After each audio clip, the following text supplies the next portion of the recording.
pense on va commencer. Bonjour à tous, bienvenue pour cette troisième plénière. Partager l'incertitude, réguler la controverse, comment faire vivre des processus démocratiques. Alors on l'a vu pendant, je crois, tout le congrès, la question de la démocratie en santé a traversé nos questionnements, nos pratiques, les enjeux. J'ai l'impression que la plénière d'hier n'a parlé que de ça.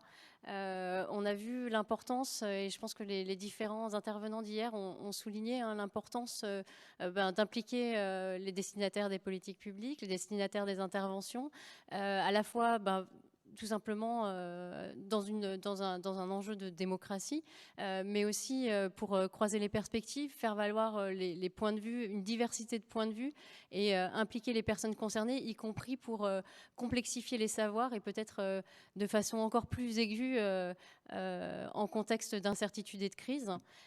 L'objet de cette table ronde aujourd'hui, c'est vraiment de s'interroger sur comment faire vivre des processus démocratiques en temps de crise, comment permettre aux personnes concernées de participer et des différents acteurs et toutes les personnes concernées, comment on peut le faire à peut-être différentes échelles, différents niveaux d'intervention.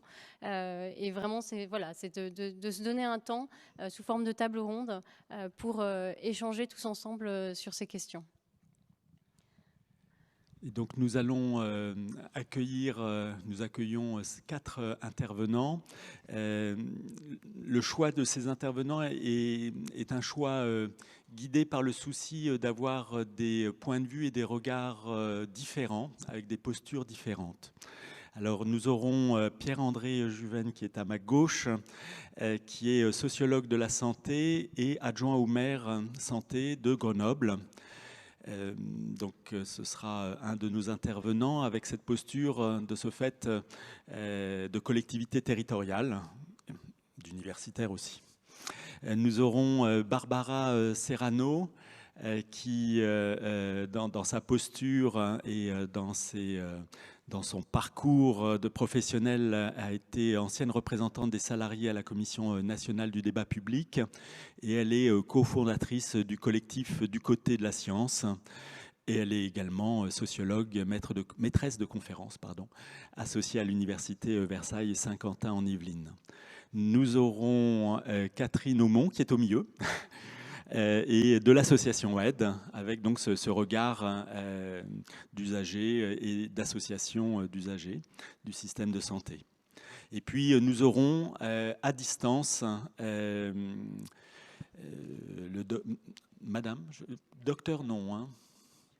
Madame Diparayan, qui est conseillère au département gouvernance et financement des systèmes de santé de l'Organisation mondiale de la santé. Alors, elle est à distance et en décalé puisqu'elle a enregistré en fait son intervention suite à une difficulté pour nous rejoindre aujourd'hui. Voilà pour le descriptif. Ils compléteront si j'ai oublié quelque chose. N'hésitez pas bien sûr à venir compléter ces quelques mots de présentation. Nous avons un déroulé qui se succédera avec 2 questions. Une première question que j'évoque, mais que je vais reprendre autour de, dans votre expérience personnelle, qu'est-ce qui vous a amené à prendre conscience de la nécessité d'impliquer les citoyens, les personnes concernées dans les décisions de santé, avant et pendant la crise? Et puis, chaque intervenant a un temps pour répondre à cette première question, un temps limité, quelques minutes, 3 minutes, ce qui permettra ensuite de passer à une deuxième question. De quelle manière il vous semble important d'impliquer les citoyens et auriez-vous un ou des exemples de dispositifs permettant de les impliquer à nous partager collectivement ici et quelles sont selon vous les bonnes conditions, les limites de cette implication citoyenne? Donc une première question qui est plus sur la motivation à impliquer les citoyens, et une deuxième question qui est plutôt une question autour du processus ou de la mise en œuvre de cet aspect-là. Et puis, nous aurons un temps de questions avec vous. Et puis, à la fin, nous aurons une dernière prise de parole en quelques minutes également sur ces sujets. Donc, si je regarde ma collègue Delphine, si elle en est d'accord, je vais céder la parole pour la première question. Donc, je la rappelle, dans votre expérience personnelle, qu'est-ce qui vous a amené à prendre conscience de la nécessité d'impliquer les citoyens et ou les personnes concernées dans les décisions de santé? Avant et pendant la crise, je vous cède la parole, Pierre-André Juven. Merci beaucoup pour cette invitation d'abord. Merci pour votre présence à toutes et tous. C'est un plaisir de retrouver des congrès en présentiel, l'expression étant rentrée dans le langage courant, et de vous retrouver. Vous l'avez dit, j'ai deux casquettes dont j'essaye de me défaire de temps en temps pour l'une et pour l'autre, mais c'est toujours un petit peu difficile. Je suis à la fois sociologue chargé de recherche au CNRS et travaillant sur les questions de santé au CERMES 3, et par ailleurs adjoint au maire de Grenoble en charge de l'urbanisme et de la santé. Peut-être pour répondre directement à votre question, et c'est pour ça que je rappelais mes deux casquettes, c'est que finalement avant la pandémie j'étais sociologue, et après la pandémie je me suis transformé en adjoint à la santé et à l'urbanisme, puisque les élections municipales ont eu lieu en 2020.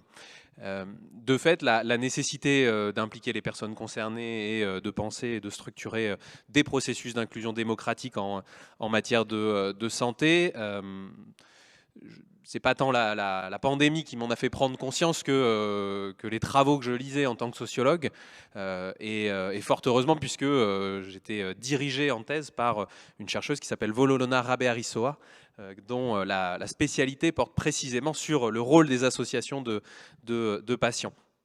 Donc il m'aurait été difficile de passer à côté, et elle m'aurait évidemment grondé. Donc j'en avais conscience avant la pandémie, de façon évidemment très théorique, puisque c'est par le travail d'observateur que je croisais ces questions, et c'est devenu évidemment très concret à partir de l'année 2020, très pratique plus que concret, dès lors que le maire de Grenoble m'a nommé adjoint à l'urbanisme et à la santé.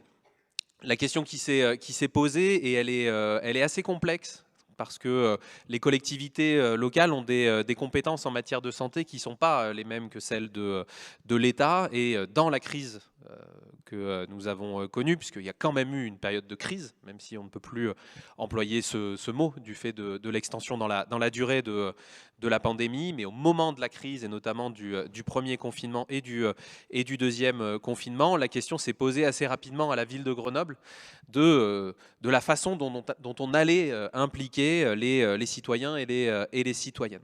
Ce qui est très intéressant, et on pourra y revenir par la suite, notamment lorsqu'on évoquera le comité de liaison citoyen Covid-19 à Grenoble, ce qui est très intéressant, c'est que la façon dont on a impliqué les habitants et les habitantes montre à quel point la démocratie en santé n'est pas seulement la démocratie du soin, et n'est pas seulement la question du droit des malades et du droit des patients.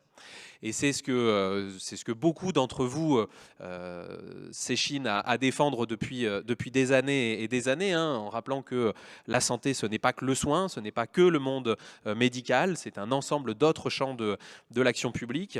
Et la crise a très bien montré que si on voulait embarquer les habitants et les habitantes, c'était pas forcément sur des questions scientifiques et médicales qu'on pouvait le faire, mais sur l'impact de la pandémie sur tout un tas d'aspects de leur vie. Et donc nous, c'est ce qu'on a observé, avec des difficultés qu'il faut pas contester, qui est que les collectivités locales n'avaient pas la main, par exemple, sur les mesures de restrictions en matière de liberté, n'avaient pas de main sur les enjeux autour de confinement, de couvre-feu, et que donc on était sollicité sur d'autres aspects. Mais voilà, c'est à ce moment-là qu'on a véritablement vu qu'il fallait embarquer les habitants et les habitantes, qui nous questionnaient davantage sur les impacts sur leur vie que sur des questions, encore une fois, scientifiques et médicales. Merci beaucoup. Merci beaucoup. Barbara Serrano. Oui, est-ce que ça... Oui, voilà. J'ai pas du tout l'habitude de ce genre de prise de parole en public, donc du coup, je teste le micro. Bon, alors je vous remercie aussi, je suis très heureuse d'être ici et très honorée aussi d'être ici parmi vous. Et donc pour répondre à votre question, c'est à vrai dire une question que je ne me posais pas avant le Covid, parce que moi je travaille sur d'autres sujets, j'ai toujours été jusqu'à présent préoccupée par d'autres sujets. Et donc comme vous l'avez dit, j'étais récemment commissaire, donc ça veut dire que j'étais membre du conseil d'administration de la CNDP, la Commission nationale du débat public. Donc je vais expliquer en 2 mots de quoi il s'agit, parce que je ne suis pas sûre que ce soit connu de tout le monde. La CNDP, c'est en fait une autorité administrative indépendante qui est en charge de la participation citoyenne sur tous les grands projets qui ont un impact surtout sur l'environnement. Donc on répond en fait au code de l'environnement. Donc ça va être des lignes LGV par exemple, ça va être l'enfouissement des déchets nucléaires, ça va être des grands parcs éoliens, donc qui ont souvent des projets de plusieurs milliards qui ont des impacts sur l'environnement ou parfois sur l'urbanisme très importants.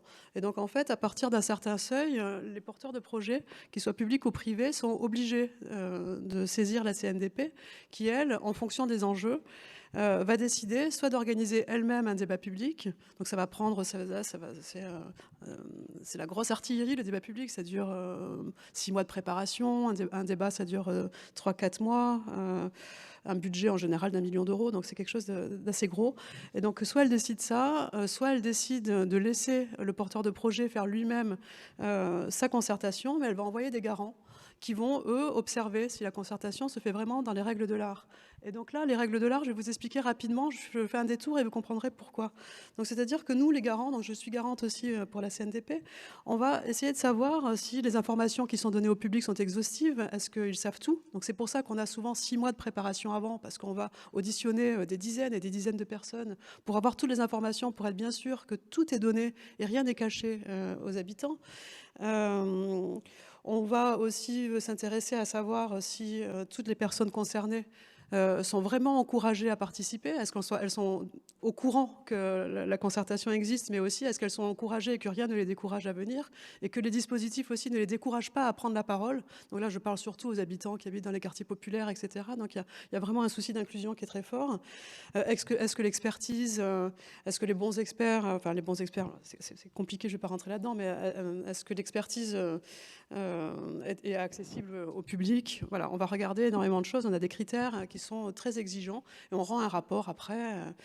Tout ça pour dire, donc je fais un détour en fait pour vous montrer que dans le domaine dans lequel j'exerce, l'exigence de participation est très élevée. On ne peut pas, dans les questions environnementales, décider seul. Les pratiques sont très encadrées. Le milieu aussi des praticiens comme nous est extrêmement professionnalisé. Il y a énormément de réflexions sur le sujet. Il y a des think tanks. Je fais moi-même partie du conseil scientifique de l'un d'eux, des chartes, des révisions des chartes. Enfin, il y a un niveau de réflexivité, de réflexion sur les pratiques qui est extrêmement fort. Et une dimension militante aussi qui est très forte aussi chez nous. Donc, les praticiens sont aussi des militants de la participation.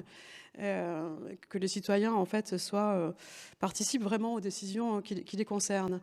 Et tout ça pour dire que c'est avec toute cette expérience-là et tout ce vécu que je me suis retrouvée, que j'ai vécu ou que j'ai mal vécu la crise ou la gestion du Covid, parce que j'avais l'impression de retrouver tous les vieux travers en fait habituels de l'État, et des gouvernants en France en général, donc c'est-à-dire un manque de confiance qui est assez évident envers les citoyens, donc une espèce de crainte en fait, que moi je trouve irrationnelle, une crainte de la panique ou des foules irrationnelles. Je ne sais pas trop expliquer ça, mais on sent qu'il y a ça derrière.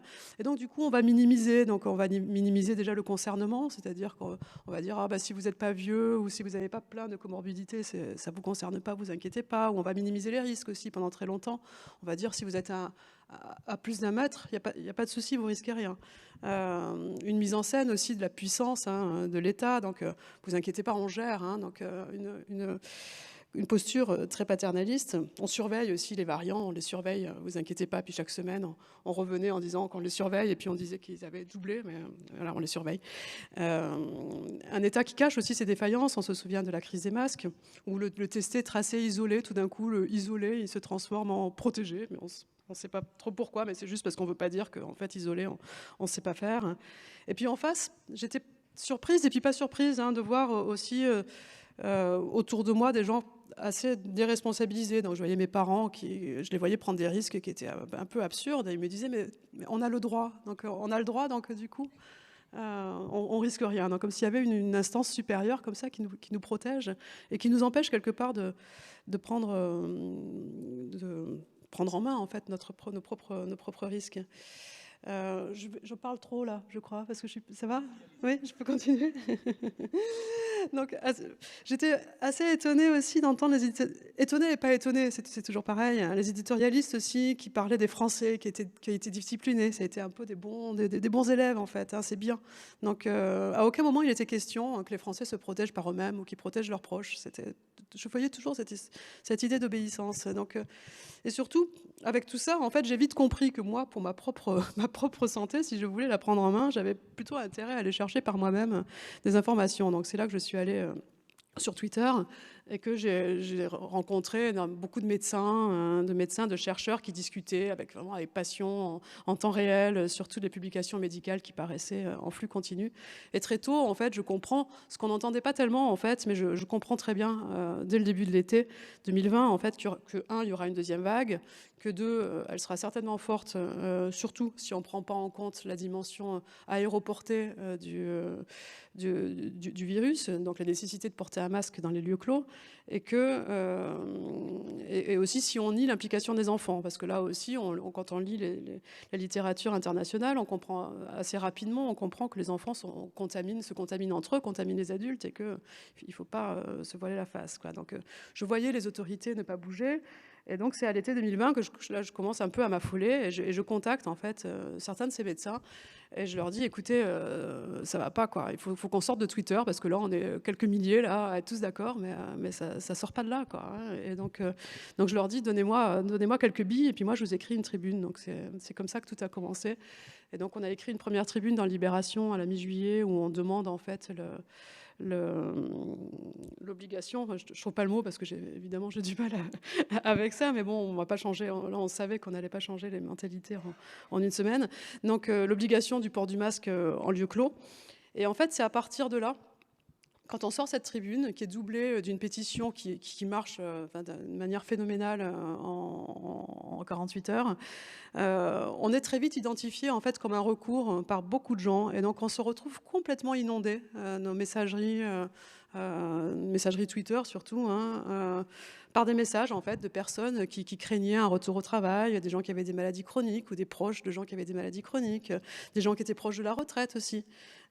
Beaucoup de fonctionnaires, alors ça on était assez choqués par ça, beaucoup de fonctionnaires qui nous disaient mais on nous demande de montrer l'exemple, donc il faut qu'on retourne en présentiel. Et donc là on s'est dit bon, il y a quelque chose qui ne va pas. Et c'est à partir de ce moment en fait qu'on décide de se monter en collectif parce qu'on se rend compte qu'on va s'inscrire dans la durée et qu'il va falloir porter cette voix. Merci beaucoup. Merci Barbara. Catherine Aumont.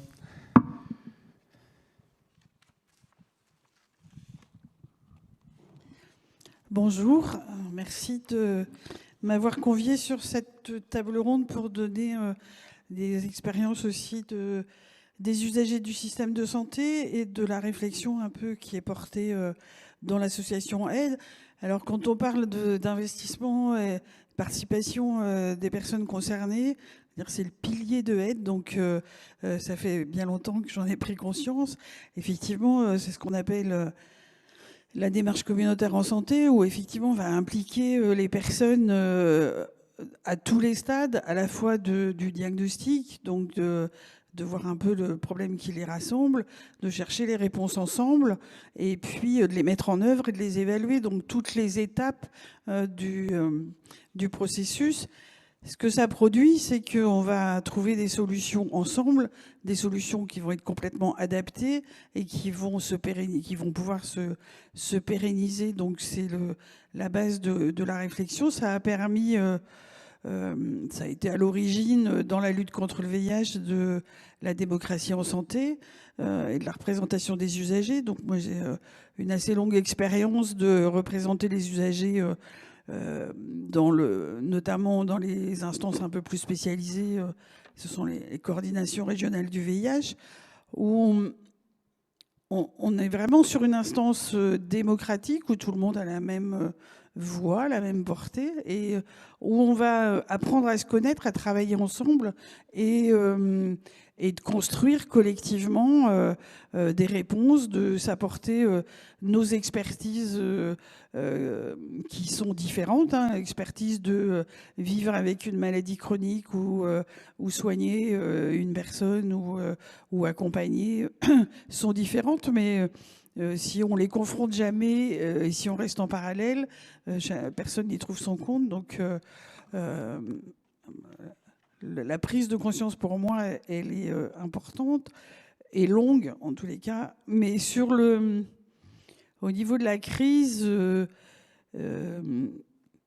très vite, pour être moins impliqué dans les instances nationales de aide, on a essayé de frapper aux portes dès le mois de mars, dès le mois d'avril, pour savoir où se prenaient les décisions, avec qui, comment, et on n'avait que des portes closes. Enfin, du coup, se retrouver, je sais pas, 30 ou 40 ans en arrière, comme si les personnes concernées n'existaient pas et qu'elles n'avaient rien à en dire. Donc c'était assez déstabilisant. Puis ça s'est malheureusement confirmé sur la place des personnes concernées dans les prises de décision sur les mois qu'on suivi.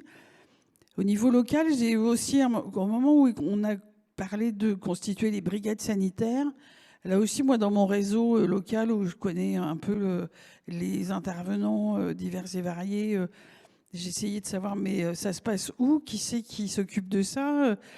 Les réseaux locaux, ils existent, les gens se connaissent pour monter, enfin, pour envisager avec des gens sur le tracing et sur l'isolement, il faut pouvoir répondre aux préoccupations globales des personnes. Si c'est juste pour leur dire allô, vous êtes contact de monsieur machin et on vous demande de vous isoler, ouais, ok, mais ça va pas produire grand-chose d'intéressant. Par contre, si on se préoccupe de savoir du coup, si vous êtes isolé, comment ça va se passer? Vous avez des enfants à la maison, vous êtes combien? Vous avez, je sais pas, des possibilités d'aller faire les courses. Enfin, tout ce qui va concerner la personne. Et donc, tous ces moments-là, enfin, toutes ces dynamiques-là, les acteurs locaux, ils ont l'habitude de le faire. Et là, on ne savait pas où ça se passait. Et tout d'un coup, on a découvert que c'était les fonctionnaires de la Sécu. Ils savent remplir des dossiers, mais accompagner des personnes, ça me semblait complètement irréaliste. Donc là, je me suis dit qu'il y avait vraiment quelque chose qui dysfonctionnait dans la prise de décision et la place des personnes. Merci, merci beaucoup, Catherine. Donc, 3 points d'entrée un petit peu différents, mais en même temps avec une sorte d'écart entre finalement une démarche des autorités publiques d'un côté et le sentiment d'absence d'implication des citoyens. On va écouter Madame Diparayan si nous pouvons avoir son interview.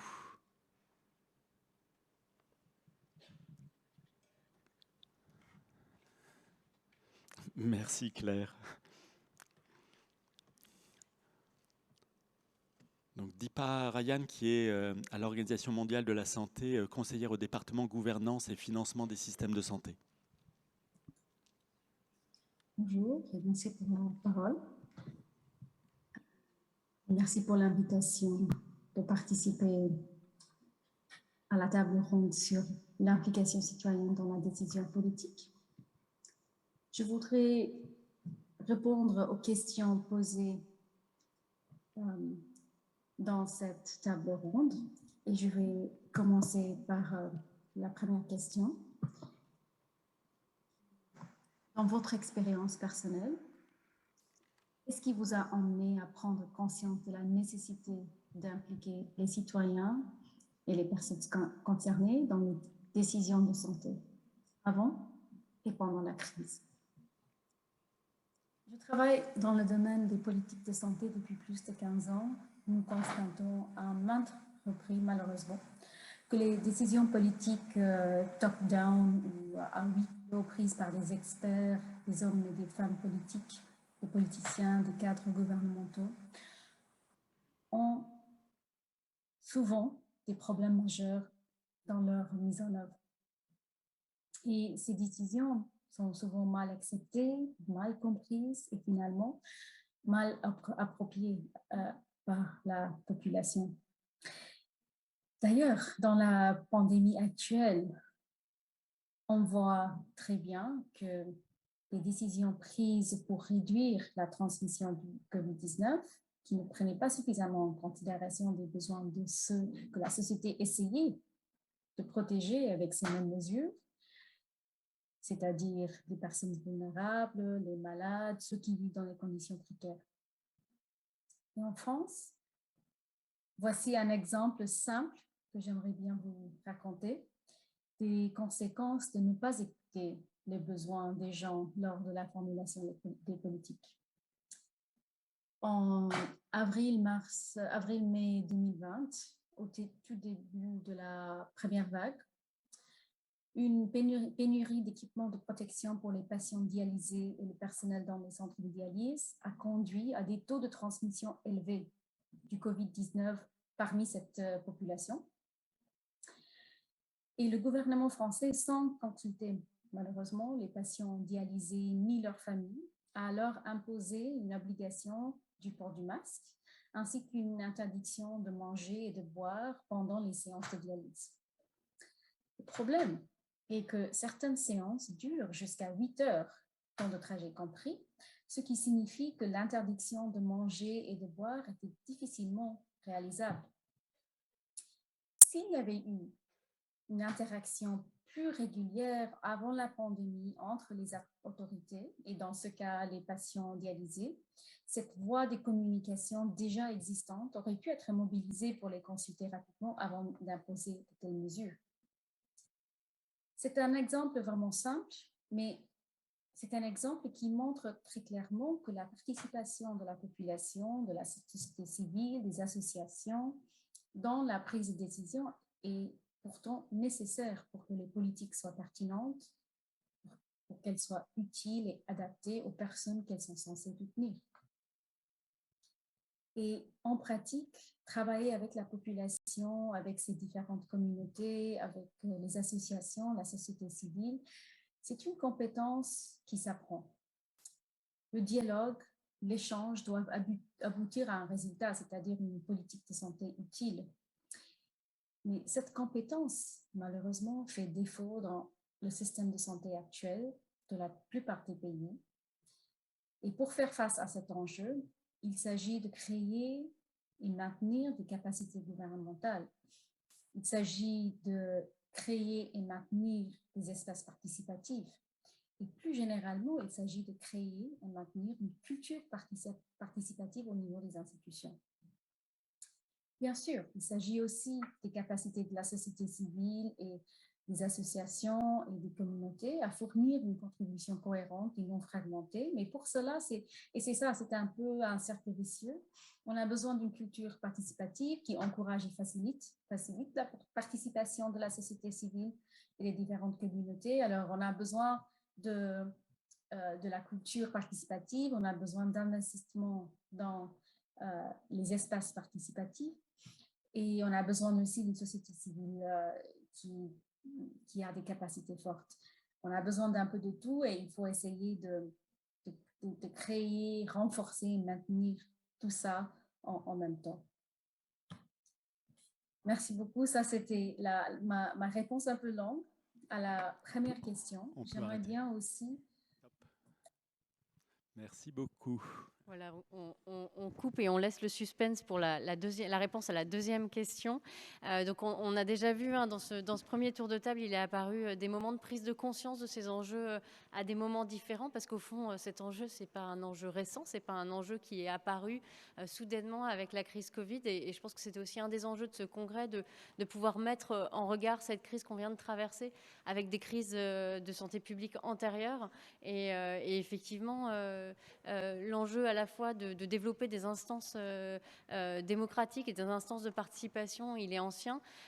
Thomas Sanier, hier, faisait remarquer que certaines instances de démocratie sanitaire avaient été en partie court-circuitées pendant la crise, et alors même que pour répondre aux questions, mais pas seulement pour que les citoyens s'approprient les réponses qui étaient données, mais même pour définir ensemble les besoins, les problèmes, pour identifier les priorités, définir ensemble les priorités et définir des réponses adaptées, et les exemples donnés les identifiaient bien. On voit bien qu'il était au contraire important de éventuellement utiliser des dispositifs existants ou en développer de nouveaux. Et c'est ce qui nous amène à la deuxième question, qui est chacun dans vos expériences, à vos niveaux, de quelle manière il vous semble aujourd'hui aussi important, mais aussi il vous a semblé important pendant la crise, d'impliquer les citoyens. Est-ce que vous auriez éventuellement des exemples de dispositifs qui permettent de les impliquer d'une façon qui vous semble importante à partager, et quelles seraient selon vous les bonnes conditions ou les limites de ces formes d'implication citoyenne? Donc on va redonner la parole donc à Pierre-André Juvin. On voit que le problème est quand même loin d'être simple, parce que quand on parle des crises sanitaires précédentes, alors en tout cas des crises sanitaires précédentes récentes, on a une petite différence avec celle-ci, qui est que là où on avait des crises sanitaires qui pouvaient concerner de façon très circonstanciée des publics spécifiques, on a là une crise sanitaire qui concerne tout le monde. Les malades, les non-malades, qui tous se posent des questions. Et donc les réponses à apporter, elles visent tout le monde. Et donc la question de la démocratie en santé, et c'est pour ça que je faisais ce point tout à l'heure sur le raccourci trop rapide qu'on fait avec le droit des patients et des malades, là elle s'élargit à une population et à des questions, encore une fois, qui débordent le champ de la seule maladie. Et nous, quand il a fallu qu'on réfléchisse aux façons de gérer la crise à Grenoble de façon plus démocratique que ce qu'elle n'était au niveau national, on est aussi parti de ce principe-là. Pour décrire très rapidement le fonctionnement de la gestion de crise à la ville de Grenoble, on avait, pendant le premier confinement, une cellule Covid qui était composée de 2 élus, l'adjointe à la santé et l'adjointe au personnel, la direction générale et le cabinet du maire, qui, à 4-5 personnes, prenaient l'ensemble des décisions. De la même façon qu'au sommet de l'État, c'est ce qui se passait également, une cellule très restreinte qui prenait des décisions très, très rapides. Ça peut s'expliquer, le premier confinement, quand on se remémore ce qu'il a été, c'est une situation de bouleversement complet des repères pour tout le monde. Et donc, après l'été 2020, l'idée à la ville, c'est précisément de ne pas reproduire ce schéma-là, d'abord en élargissant les élus qui vont prendre en charge cette question-là, donc pas seulement santé et personnel, mais action sociale, égalité des droits, action sociale, égalité des droits et démocratie. C'est ça, les 5 délégations qui ont participé à la cellule Covid, d'impliquer l'ensemble des autres élus également, qui sont des représentants des habitants et des habitantes, mais aussi de mettre en place, et donc c'est ce que je mentionnais tout à l'heure, un comité de liaison citoyen Covid-19, dont au début on ne savait pas exactement quelle forme il allait prendre et quel objectif on allait lui donner, mais on était persuadé qu'il fallait avoir une instance qui permette à des habitants et à des habitantes soit de poser des questions, soit de faire remonter des besoins, des nécessités, des craintes, bref, de participer à la gestion de la crise. Ce comité citoyen, il a pris la forme suivante. C'est 220 personnes au total qui l'ont composé, avec 150 personnes d'habitants tirés au sort et d'habitantes tirées au sort, donc dans les 6 secteurs de la ville, de façon à éviter les biais de discrimination territoriale et donc évidemment sociale. Et également, ce que nous avons fait, c'est que nous avons, et c'est très important parce que ça n'a pas été fait au niveau national et on s'est rendu compte du caractère précieux de cette démarche, ça a été aussi d'inclure toutes les associations et les organisations du territoire qui voulaient s'engager dans ce comité. Et donc on a écrit à 60-70 organisations de tout type confondues. Ça allait évidemment des associations de patients, aux clubs sportifs, aux unions de quartier, à tout un tas d'acteurs du territoire qui pouvaient faire remonter, en fonction, encore une fois, des parties de la ville, en fonction des situations des personnes, des problématiques, et qui pouvaient participer à une réflexion sur ce qu'il fallait faire pour anticiper les conséquences de la crise. Parce que les incertitudes, on en parlait tout à l'heure, elles n'étaient pas tant, encore une fois, médicales et scientifiques pour les personnes qui étaient d'une certaine façon dans la même situation que nous. Elles étaient sur quelle va être notre vie dans 2 mois, dans 3 mois. Quelle va être notre vie cet été? À quoi va ressembler notre été 2021, pardon. À quoi va ressembler les fêtes de Noël, etc., etc. Est-ce que mes enfants vont pouvoir partir en vacances? C'était toutes ces questions qui se posaient.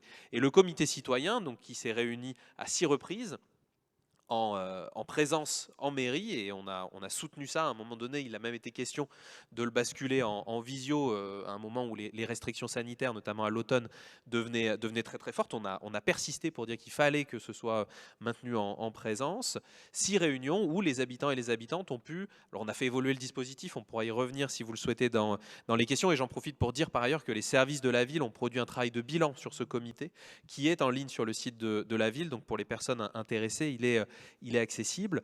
Et donc, on a posé des questions aux habitants, aux habitantes, diverses et variées, sur la question de l'isolement, sur la question de la santé mentale, sur la question de la vaccination aussi. Qu'est-ce qui se posait comme question en matière de vaccination, et qu'est-ce qu'ils attendaient de la collectivité locale dans ce débat et dans ces échanges.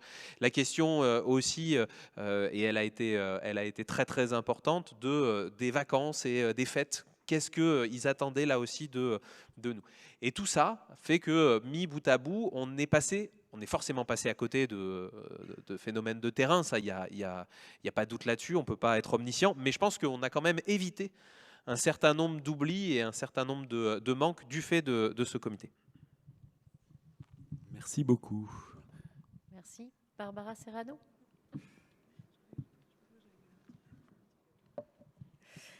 Oui, alors pour répondre à cette question, en fait des exemples, j'en ai plein évidemment, j'ai 10 ans de pratique, mais je n'ai pas envie d'en donner en fait, parce que j'ai envie de dire qu'il n'y a pas de kit idéal pour organiser un débat, et que chaque situation nécessite en fait des approches différentes.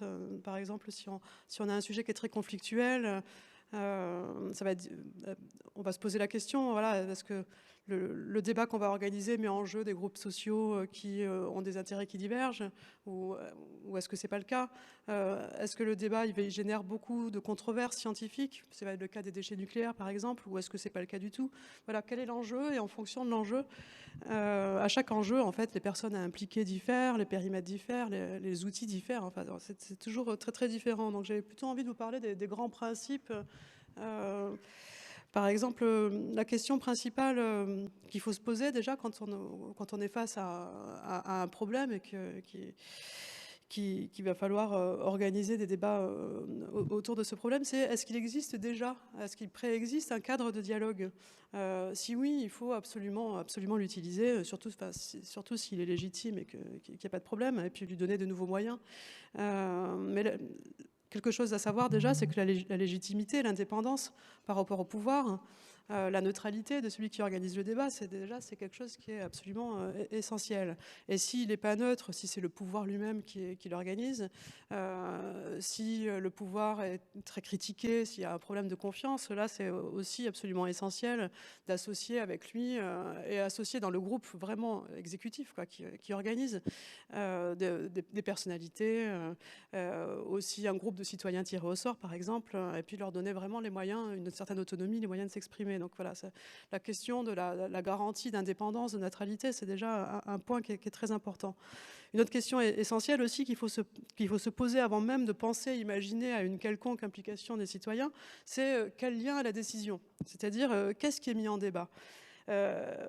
Par exemple, dans le Covid, imaginons qu'on devait faire un débat sur le Covid, il y a plusieurs choses, en fonction de ce qu'on a l'intention de lâcher, on ne va pas mettre la même chose en débat. Donc par exemple, on peut se poser la question vraiment de la stratégie générale. Est-ce qu'on décide ensemble de la stratégie générale, par exemple? Est-ce qu'on est pour la suppression virale par un contrôle strict de la circulation en visant le moins de contamination possible, avec tout ce que ça peut coûter après en termes de perte de liberté? Ou est-ce qu'on va être pour une stratégie plus souple, avec pour limite uniquement les places en réanimation, avec ce que ça coûte en nombre de vies?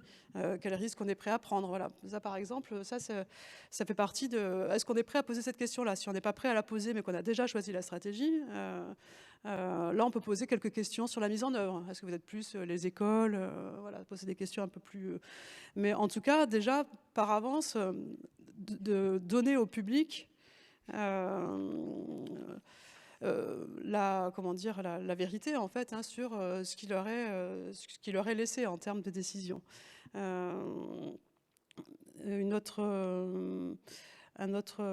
si on ne donne pas grand-chose, alors là, il faut ne pas faire de débat. Ça existe, hein, des débats qui sont organisés et qui, en fait, n'en sont pas vraiment. Parce que la décision est déjà prise. Là, je pense, par exemple, c'est clairement le cas de la stratégie vaccinale et du groupe citoyen. Et ça, je le dis pas a posteriori. J'avais déjà moi-même signé une tribune à l'époque en disant que c'est pas la démocratie participative. Un quatrième point aussi, c'est l'information. Quelle information on donne au public?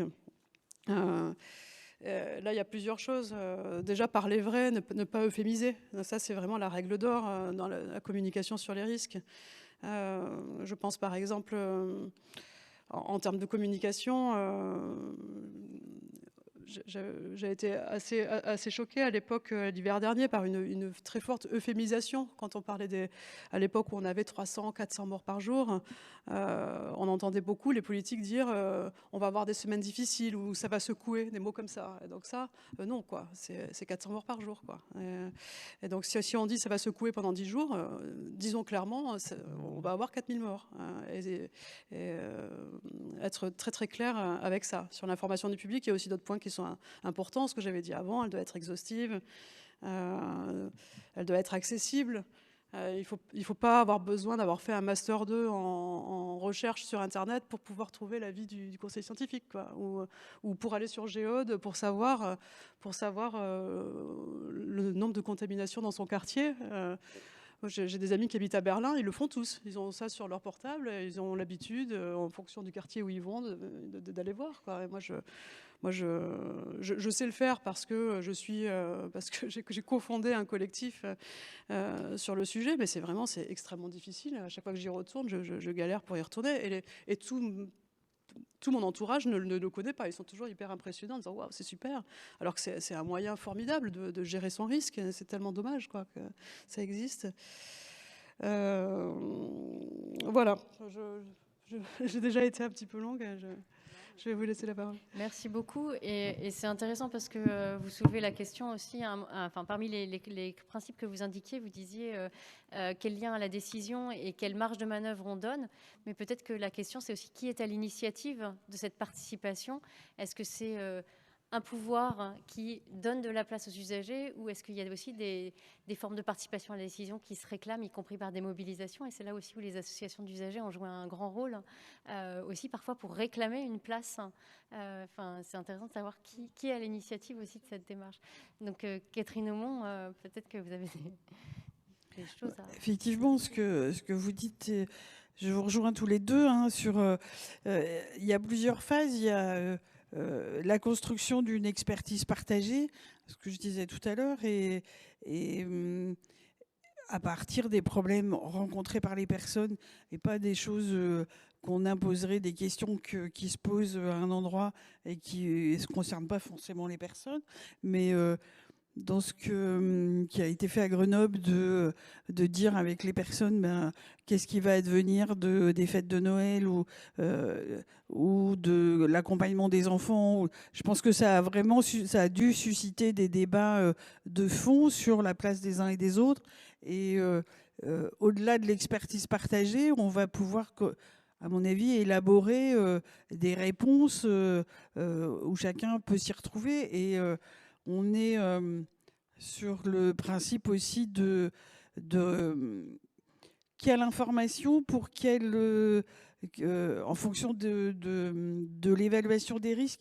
Je pense que ce qui a été compliqué dans cette pandémie qu'on ne connaissait pas, ce virus, quand il est arrivé, où on avait très peu d'informations, mais personne n'en avait. Et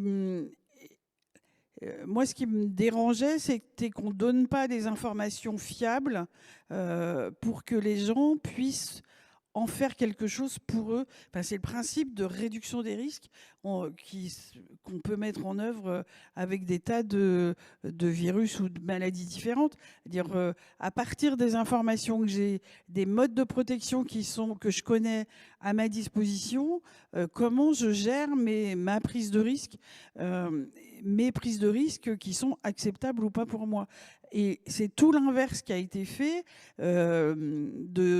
d'imposer de façon descendante en disant aujourd'hui c'est sans masque, 3 mois après c'était avec masque partout, enfin, sans donner les moyens de la compréhension du pourquoi. Et donc ça donne des choses tordues parce que d'abord les gens n'y adhèrent pas, ne comprennent pas de ce qui s'y passe, c'est quoi les enjeux, c'est quoi le sens pour les personnes.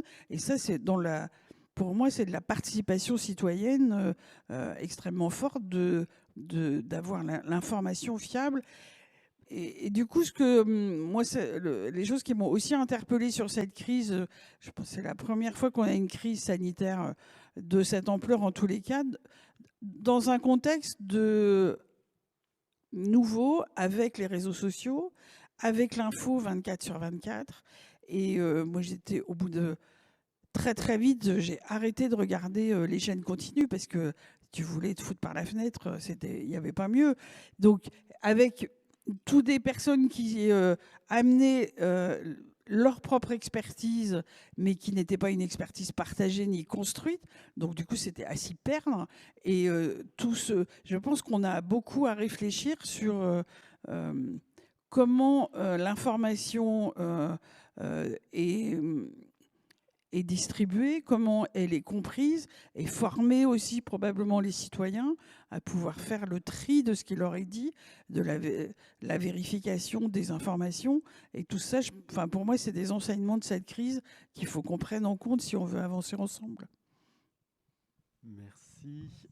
On va pouvoir avoir la deuxième partie des réponses de Deepa Rajan. Peut-être. C'est ce qu'on va se...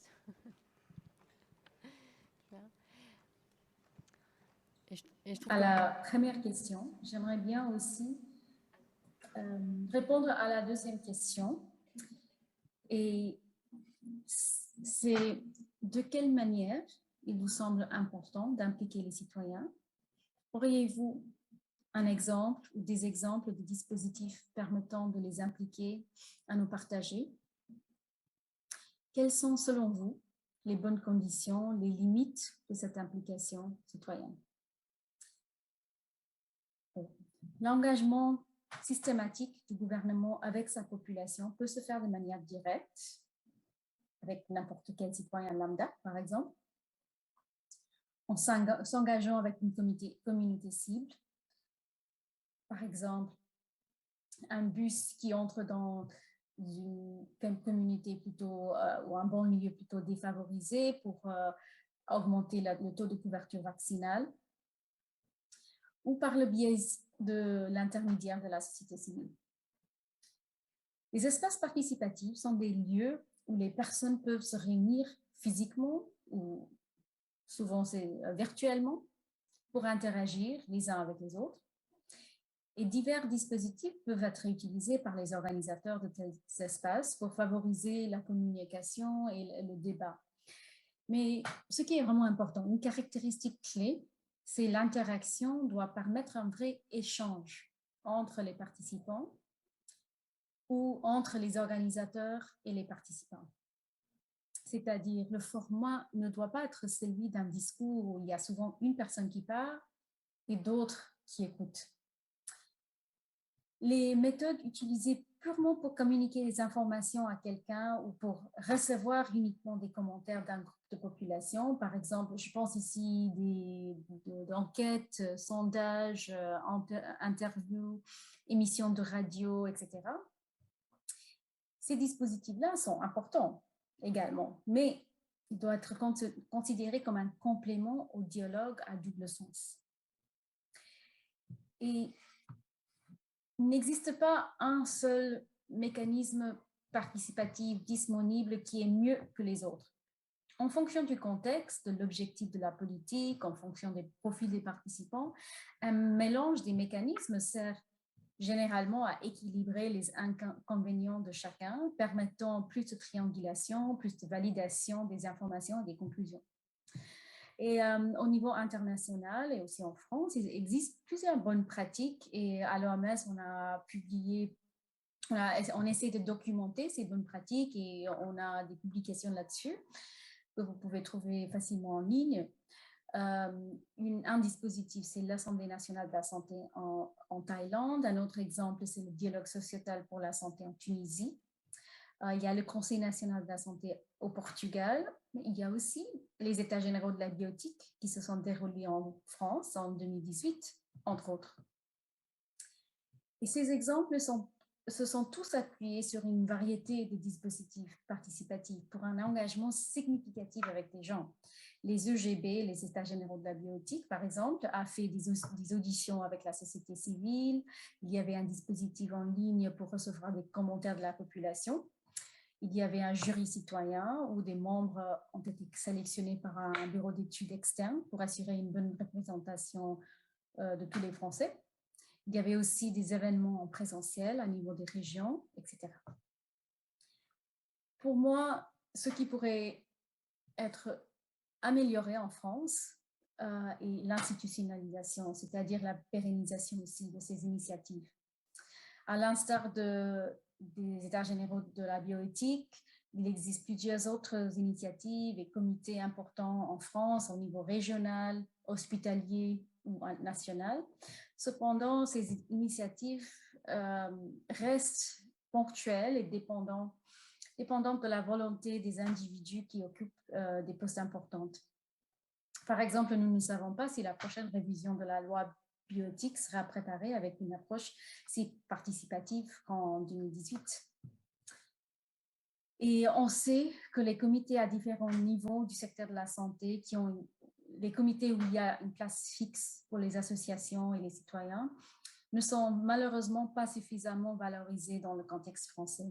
Et de nouveau, c'est un peu le cercle vicieux ici. Sans capacité des autorités, il n'y a pas de valorisation et puis pas de développement d'une culture participative. Et sans culture participative, il n'y a pas d'investissement dans la capacité des autorités pour le savoir-faire, les dispositifs de participation.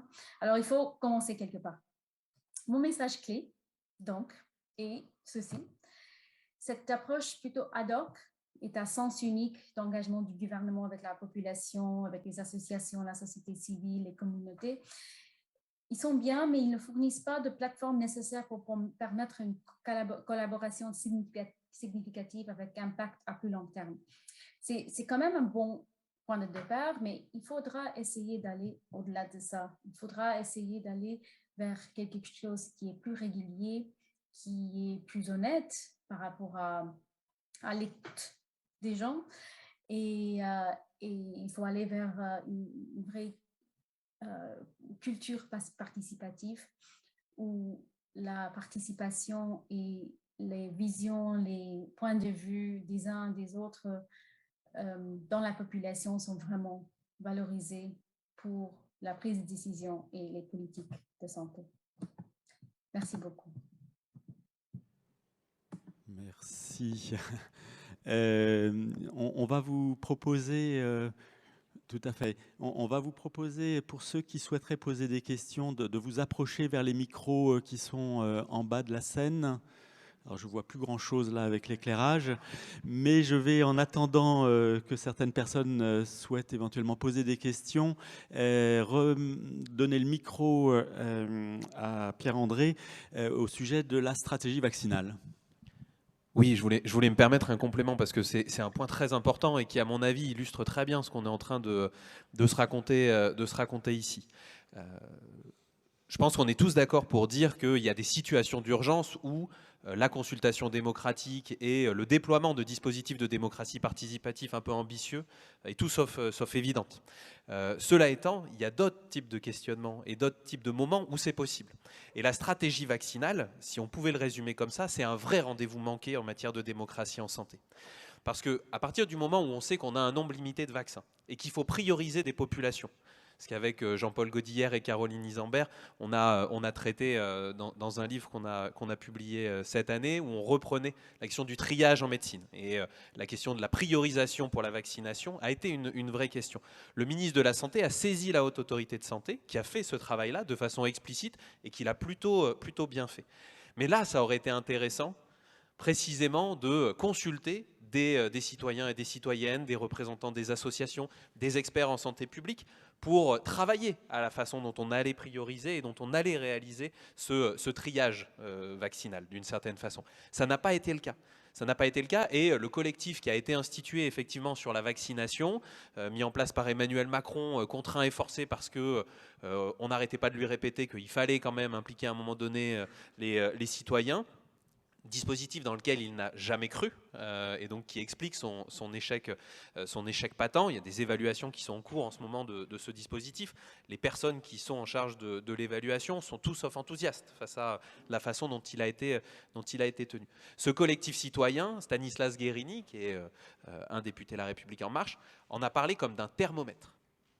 Un thermomètre. C'est comme ça que le gouvernement et que l'exécutif a considéré la démocratie en santé, un thermomètre.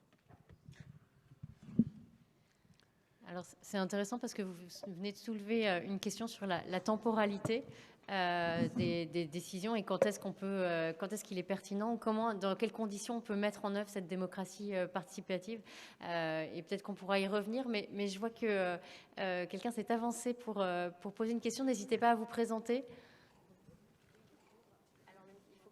Il faut aussi que le micro marche.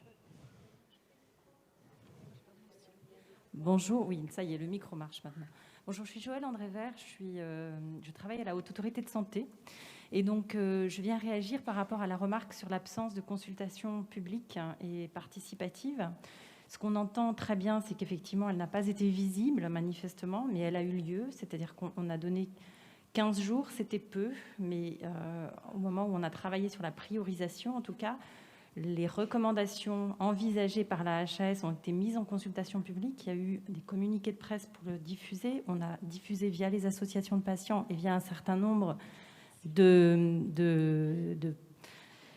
d'acteurs intermédiaires, justement. On a eu 80 retours. On était surpris parce que c'était peu. On s'attendait à beaucoup plus. Mais en tout cas, ça a bien eu lieu. Donc, la question est peut-être pas tant de dire que ça n'a pas existé, mais ça n'a pas bien fonctionné. Alors, on peut regarder les raisons pour lesquelles ça a été comme ça. Mais je pense que voilà, c'était juste pour dire qu'on a cherché à faire cet effort. C'est quelque chose qu'on fait habituellement pour les recommandations vaccinales systématiquement. Là, on s'est dit on ne peut pas ne pas le faire. Et ensuite, évidemment, quand on a eu les données et où en 3 jours, il faut rendre un avis, là, évidemment, on ne peut plus faire une consultation publique. Donc, on fonctionne avec les comités permanents dans lesquels il y a des usagers qui participent et qui ont été actifs. Et donc, voilà, c'était juste pour repositionner cette réalité, en tout cas, que voilà, il y a des choses qui existent mais qui ne se voient pas toujours. Et c'est important de les faire vivre et de continuer à les faire vivre et de leur donner peut-être un peu de visibilité. Voilà, je vous remercie. Merci. Je me permets de continuer parce que du coup, je suis aussi HAS et du coup, dans le service qui travaille avec la commission technique des vaccinations. Comme vient de vous le dire Joëlle, effectivement, on a fait une consultation publique sur une de nos recommandations qui était sur les modalités de développement de la campagne vaccinale. Mais sur la stratégie pour laquelle on a produit avant, dès l'été, et puis ensuite, bon, elle vous a expliqué, les avis ensuite, c'était... Mais on a travaillé sans arrêt avec la commission technique des vaccinations, dans laquelle il y a des représentants des usagers. Voilà, je voulais vous dire ça. Alors c'est intéressant comme exemple effectivement d'une consultation qui est évidemment pas la seule modalité du débat démocratique, et ça pose effectivement la question aussi de la publicité du débat, des arguments, des enjeux. Je trouve que ça soulève des questions très intéressantes. Allez-y. Oui, bonjour, François Tuffreau, La Santé à voix haute. Comment, il me semble que vous n'avez pas répondu à la question que vous avez posée, c'est-à-dire comment assurer l'implication de 67 millions de Français aux 2000 décisions qui ont été prises disons, les unes après les autres au cours des derniers mois. Donc je n'ai pas vraiment entendu dans ce que vous avez dit, en tout cas, des réponses à cette question. Le CNDP, Madame Serrano, le CNDP, il a une expérience, mais une expérience, il travaille avec le temps, vous l'avez dit vous-même, c'est quand il remet ses conclusions, c'est au bout de plusieurs mois d'échange. Donc là, on n'est pas du tout dans les mêmes circonstances. Enfin, je ne veux pas du tout justifier l'action du gouvernement, mais autant on peut critiquer ce qui n'a pas été fait, autant on aimerait en savoir un peu plus sur ce qui pourrait être fait demain. Et une des difficultés, me semble-t-il, c'est que, effectivement, le gouvernement ne s'est pas appuyé sur les instances de démocratie sanitaire. Mais les instances de démocratie sanitaire en France ont un point faible, c'est qu'elles sont inconnues des Français. Les Français ne connaissent pas les commissions d'usagers. Il y a 13 millions de personnes qui sont hospitalisées chaque année. Pratiquement personne. La référence à la commission des usagers, elle est page 13 ou 14 du livret d'hospitalisation. Mais il n'y a aucune publicité qui n'est faite. On comprend pourquoi, mais en tout cas, c'est une faiblesse puisque nos concitoyens ne connaissent pas les commissions des usagers, ne connaissent pas les travaux des CRSA et ne connaissent pas la Conférence nationale de santé. Concernant la concertation tout au long de cette crise, il y a quelque chose qui a fait énormément débat, vous y avez fait allusion tout à l'heure, c'est la question de la fermeture des écoles. Et là, on a vu, notamment sur Twitter, mais effectivement, la décision gouvernementale, elle a été partagée entre des experts qui disaient attention, voilà, on sait, le virus, il circule avec les enfants, donc qu'ils transmettent aux adultes, donc il est indispensable de fermer les écoles, etc. Et puis, il y a notamment un certain nombre de pédiatres qui ont dit non, il faut absolument continuer à envoyer les enfants à l'école, parce que, voilà, et le gouvernement a fait ce deuxième choix, et on s'aperçoit avec les résultats aujourd'hui, évidemment, des premières évaluations, que la perte pour les enfants qui n'ont pas été scolarisés est importante. Voilà, donc, autant on peut partager tout à fait votre constat, autant on aimerait bien, avec vous, envisager des réponses plus concrètes. Merci. Il y a encore peut-être une dernière question tout en haut. Oui, excusez-moi, je ne peux pas descendre au micro. Donc c'est Agathe Billette de Villemeur. Je suis médecin de santé publique et épidémio et j'habite à Grenoble. Et je me demandais comment on était au courant qu'un conseil comme ça existe. J'en ai jamais entendu parler. Et comment est-ce que le retour revient? Parce que les questions que vous avez posées, très pertinentes, en fait, j'ai jamais eu de retour. Enfin, même si l'histoire des fêtes et autres intéresse tout le monde, j'ai jamais vu le retour de ces questions qui vous avaient été posées. Et donc, ça rejoint ce qu'a dit tout à l'heure les personnes de la HAS. On n'est finalement pas au courant de ces comités. Voilà. Je vais peut-être vous proposer de répondre en fait à ces trois questions, parce que la gageure et le temps qui nous est imparti pour ce sujet vaste, et je vais céder la parole à mon voisin. Oui, merci beaucoup pour ces questions. Dans l'ordre, concernant les modalités d'inclusion démocratique dans le cadre de la stratégie vaccinale, vous avez raison de préciser que des représentants ont été consultés. Cela étant, ce qu'on a vu, et c'est encore une fois, c'est pas une critique à l'égard du travail qui a été fait, mais ce qu'on a vu, c'est que les trous dans la stratégie vaccinale, précisément, sont liés au fait qu'il y a tout un tas d'acteurs qu'on n'a pas consultés et qui étaient concernés par la pandémie. En l'occurrence, très vite, et à Grenoble, c'est ce qui s'est vu aussi. Il y a tout un tas de centres de santé, on a plein de centres de santé à Grenoble ou à Échirolles, qui ont demandé à pouvoir vacciner et qui ont été très surpris que les populations des quartiers populaires ne soient pas priorisées davantage en matière de vaccination. Mais c'est normal, les personnes des quartiers populaires, elles n'ont pas de représentants à la HAS. Et donc c'est là où la démocratie en santé, elle pêche. C'est qu'encore une fois, quand on parle de démocratie en santé, on parle de représentants des usagers. Et donc c'est pour ça que j'expliquais que c'est un rendez-vous manqué en matière de démocratie participative. Pas parce qu'on n'a pas consulté les représentants habituels, mais parce qu'en fait on ne peut plus se limiter à ces représentants-là. Un point de réponse sur la visibilité du comité citoyen à Grenoble, c'est une question très très importante qu'on s'est posée. Alors, tout est public, donc chaque compte-rendu de comité est en ligne sur le site de la ville. Et c'est une question qu'on s'est posée sur la façon dont on pouvait rendre visible ce comité citoyen. Et à l'origine, ce qu'on espérait, c'est évidemment que ce soit beaucoup plus relayé par les médias locaux notamment. Il se trouve que les médias locaux, ça ne les intéressait pas beaucoup, ce comité citoyen, parce qu'on parlait de la vie de tous les jours. Ils sont venus à la première session, parce qu'il y avait quelque chose de nouveau, mais ensuite, dans la foulée, on n'a pas eu de traitement presse de ce comité, et la communication ville, aussi forte soit-elle, ne peut pas toucher tous les habitants et les habitantes, loin de là. Mais c'est une vraie question qu'on s'est posée et qu'on continue de se poser. Comment donner de la visibilité à ce projet, à ce comité? Et dernier élément de réponse sur la question comment est-ce qu'on implique les citoyens et les citoyennes? Vous disiez que les Français ne connaissaient pas les instances de démocratie représentative, les CRSA, les CDU, etc. Mais le gouvernement, lui, il les connaît. Le gouvernement, il les connaît, ces instances. Donc il n'était pas, lui, obligé, par contre, de faire fi de leur existence et de leur capacité de travail dans ce moment-là. Et ça aurait été un début en matière de démocratie participative. Je me permettrai malgré tout de témoigner de la demande des acteurs de la société civile au mois d'avril 2020 de la participation des instances de démocratie en santé. Mais je ferme la parenthèse et je cède la parole à Barbara. Oui, rapidement sur la CNDP. Oui, alors évidemment qu'en mars 2020, il n'était pas question, même pour moi, qu'on lance un grand débat pour répondre à la question de savoir s'il fallait confiner ou pas, quoi. Pour moi, c'était assez clair que dans l'urgence, il faut agir dans l'urgence. Et là-dessus, ça ne me pose aucun problème.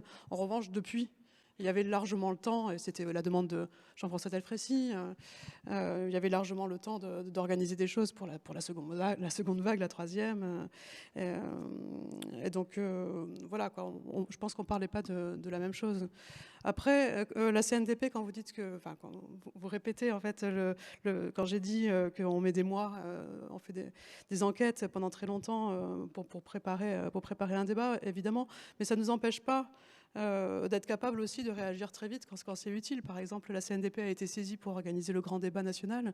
Elle ne l'a pas organisé in fine parce que quelques jours avant, en fait, le lancement, elle n'a pas eu les garanties de neutralité de la part du gouvernement, donc elle est sortie. Mais en très peu de jours, en fait, elle a organisé un immense dispositif pour organiser le grand débat que d'ailleurs le gouvernement a repris. Donc ce sont des choses qu'on peut séparer complètement. Ce savoir-faire et même dans l'urgence, on l'a, quoi. C'est 25 ans d'expérience, et puis c'est depuis les années 70, en fait. Il y a des praticiens de la démocratie participative. On sait faire, quoi. Vraiment. C'est pas ça qui manque. Moi, ce que je voulais peut-être ajouter, c'est que les instances de démocratie en santé, elles sont quand on parle des représentants des usagers, on parle normalement des représentants des usagers du système de santé, mais il me semble qu'on est plutôt en général sur les représentants du système de soins, des usagers du système de soins. Et là, le problème qui se posait aussi, c'est que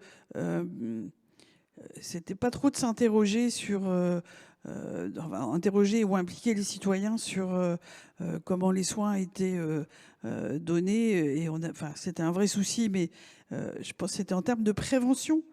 Comment, du coup, la société s'organise, comment les citoyens s'organisent pour se protéger. Et on n'a pas l'habitude de ça.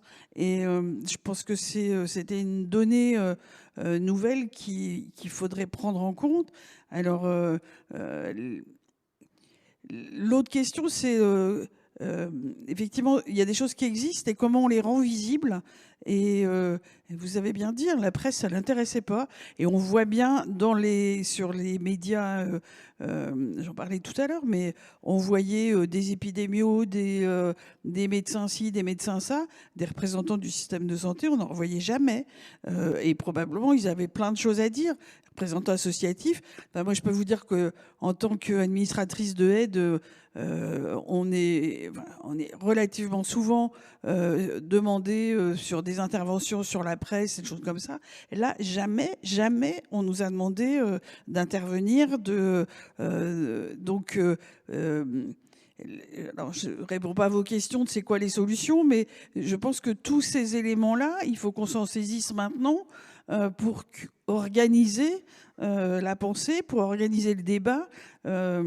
Et ce que je voulais aussi dire, et je pense que c'était pas sans impact, quand Macron a déclaré qu'on était en guerre, il donne pas la place à la démocratie quand on fait ça. C'est un conseil de guerre, et puis effectivement, c'est ils ont réuni un conseil de guerre qui a pris les décisions. Et du coup, il n'y avait pas de place pour l'ensemble des citoyens.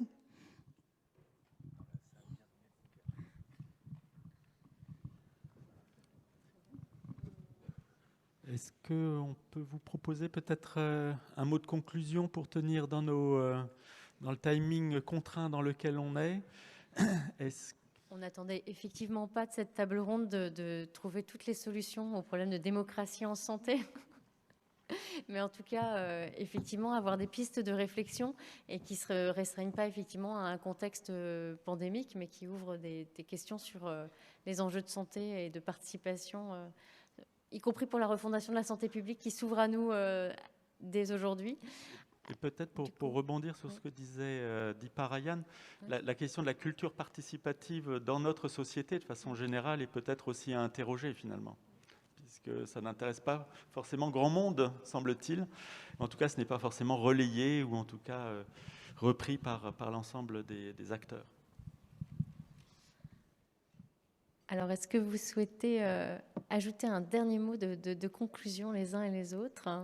Est-ce qu'il y a quelque chose qui vous semblerait important de mettre en avant?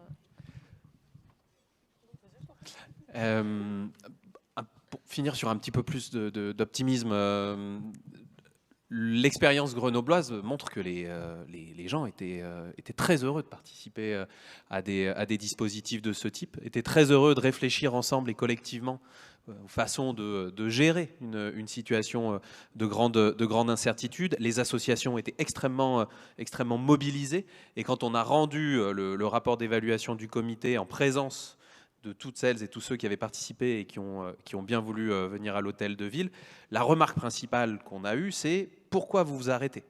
Il faut continuer, il en faut plus ». Donc, il y a une aspiration quand même à ce genre de dispositif et de démarche, et je pense qu'il faut aussi s'en saisir et prendre appui dessus. Et dire qu'elle va de pair avec, et je pense que c'est important dans ce congrès, elle va avec une refondation, c'est le terme qui est employé, mais une remise en valeur générale de la santé publique et de l'ensemble des pratiques de terrain qui ont cruellement fait défaut aussi sur cette pandémie, et qui, vu depuis les collectivités locales, a été un grand manque. On manquait de chiffres, on manquait de praticiens, on manquait de plein de choses pour pouvoir aller justement vers les gens et pouvoir échanger avec eux.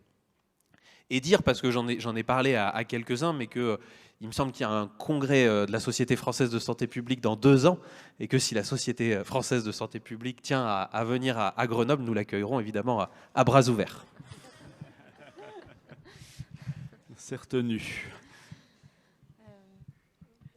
Catherine Neumont, on peut changer l'ordre. Juste pour rebondir sur la refonte de la santé publique, enfin, je ne pense pas que vous ayez vu M. Chauvin hier, mais il n'y a pas eu de consultation des usagers sur son programme. Donc, on voit bien qu'il y a encore des loupés. Pour avoir peut-être un côté plus optimiste, moi, j'espère qu'on va tenir compte de tout ce qui s'est passé, de toute cette expérience, pour effectivement en tirer des des conclusions, des enseignements et construire de nouvelles façons de faire. Je ne sais pas si je suis très optimiste parce que toute l'expérience qu'on avait mis en place et vécue avec le VIH et tout ce qu'on avait construit a été oublié, balayé d'un revers de main. Donc bon, on est sur une nouvelle pandémie et j'appelle de mes voeux qu'on se serve des expériences pour aller vers autre chose, et parce que on va en vivre d'autres, et il serait grand temps effectivement que on pense les situations de crise pour être plus performants et plus voilà, pour que tout le monde trouve sa place et que chacun puisse vivre au mieux les expériences difficiles qui nous attendent. Oui, pour un dernier mot, ce que je pourrais dire, c'est que d'expérience, quelque chose que l'on sait après avoir fait des centaines, alors je ne parle pas pour moi, mais je parle pour l'institution que je représente en partie ici, c'est que quand on demande la parole aux gens et qu'on leur donne, ils l'apprennent, vraiment, le public est toujours au rendez-vous, on est toujours assez impressionné par ça. Et de deux, on se rend compte aussi que c'est jamais une perte de temps, en fait. Donc c'est vraiment quelque chose qu'il faut... sur lesquels il faut vraiment insister auprès des décideurs. Que concerter avec les citoyens, c'est jamais une concession. Il ne faut pas voir ça comme une concession, mais c'est vraiment une partie de la solution. Et on peut plus, en fait, depuis la deuxième moitié du XXe siècle, on a bien avancé dans le XXIe siècle. Ça fait quand même longtemps, en fait, qu'on peut plus décider seul, ça marche plus, quoi. Et que il y a une règle qui est presque universelle, qui est que plus on décide seul, moins on a la capacité de mettre en œuvre. C'est vraiment quelque chose qui se vérifie de plus en plus. Et nous, on le voit en tout cas dans les débats publics, c'est-à-dire que quand on rend un rapport, on l'a fait avec Notre-Dame-des-Landes par exemple, ça c'est un exemple qui est assez connu. Quand on rend un rapport et qu'on dit voilà, les citoyens ils ont dit d'accord, mais attention à ça et ça, et que le rapport il a calé une porte et qu'on n'a absolument pas pris en compte la décision, on se retrouve 30 ans après avec le problème multiplié par 10. Et donc voilà, on peut plus fonctionner comme avant. Merci beaucoup. Un dernier mot, Emmanuel. La Société française de santé publique a inscrit dans son projet associatif 2017 la promotion de la démocratie en santé comme étant un enjeu majeur. Je pense que c'est à chacun d'entre nous de plaider en faveur de cet enjeu et à participer à sa mise en œuvre dans les semaines, les mois et les années à venir. Merci. Et merci à tous les participants de cette table ronde.